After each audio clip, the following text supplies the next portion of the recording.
Welcome to Market Movers. I'm Jim Uriel with Scott Martin. Hi, Jim. So we are days away from the all-important jobs number, okay? The expectations are 190,000. Fairly enthusiastic. Warranted? I believe so, Jim, and that's because economic data from a large sense has been coming in a little bit better than expected, let's say, in the fourth quarter so far, and the jobs numbers have been right there, so 190K makes sense to me. Okay, so what about, so let's say we get 190K, meaning, the economy seems relatively, maybe not hot, but definitely not falling apart. Is the China trade talks enough to still keep the Fed dovish, juxtaposed against an okay economy? Well, here's what's funny about that. 6 months ago, maybe not, but in the last couple meetings, Chairman Powell has mentioned some attention to the trade talks. So I believe the market is at least resting in the laurels that if the China trade talks do fall apart, the Fed's going to be there to save it. I agree, and I think that's the sweet spot as well. Before we dive into our trade discussion, I'd like to point out that these are examples, not recommendations or advice. When we priced this out, the S&P was trading about 31 between 15 and 20. Scott? Yeah, volatile week so far, Jim, give or take a few points in the ES. And that's one thing, too, I think that's out there. When you look at how the charts are and look at where some of the action is,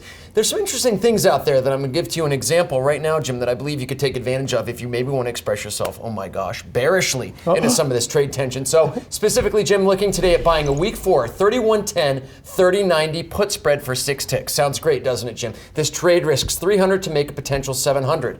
Jim, I'm cheap. I don't want to pay for this as usual, especially with all the volatility out there. So I'm going to pay for this myself, I guess, by selling a 3200 call on the ES for 6 ticks, Jim. So my outlay for this trade is basically zero and makes my reward then $1,000 with a risk, though, of getting short at 3200 if the S&P blows through there. And obviously thinking the put spread fills that on the downside at least gives me some protection as far as any kind of pullback we have. Expires December 27th and 3120 is roughly the underlying. I like the trade, and we do trades like this as long as everybody fully understands that that risk is being short at 3,200. That's 80 ticks away, and it's a couple weeks. It seems reasonable. And it's through the recent highs, too, so there would have to be a big move up to, I think, get up there in my opinion. And volatility would probably go down and an up move as well. That's right. I'm looking at it, guess what? Bullish. Yeah, just because I think the sweet spot, as we talked about, is a dovish Fed juxtaposed against a China situation that's unresolved.